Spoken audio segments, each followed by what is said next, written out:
হায়দ্রাবাদী ভাইজানের মিম পার্টির মিটিং কালিয়াচক কারবালা মাঠে।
আমি শৃঙ্খলা আমরা জানি, আমরা বজায় রাখতে জানি, আমরা অতি শান্তি প্রিয় মানুষ।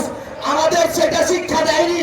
ব্যারিস্টার আসাদউদ্দিন ওয়াইসি সাহেব আজ পর্যন্ত কোনো আনকনস্টিটিউশনাল কোনো বক্তব্য রাখেননি। তার বিরুদ্ধে আজ পর্যন্ত কারো কোনো মামলা দায়ের করার ক্ষমতা হয়নি। আমরা এই সুজাপুরে শান্তি শৃঙ্খলা বজায় রেখে একটা সাকসেসফুল সফল প্রোগ্রাম ব্যারিস্টার সাহেবকে উপহার দিতে চাই তো আপনাদের কাছে আমার এটাই আবেদন থাকবে। যাই হোক, আমি দীর্ঘক্ষণ বক্তব্য কিছুই দেব না।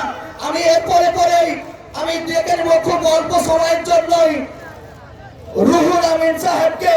মাওলানা রুহুল আমিন সাহেব, আপনি মোথাবাড়ি 52 বিধানসভার একজন আমাদের মিম কর্মী, অ্যাক্টিভ মেম্বার। তিনি আপনাদের সম্মুখে কিছু মূল্যবান বক্তব্য রাখবেন।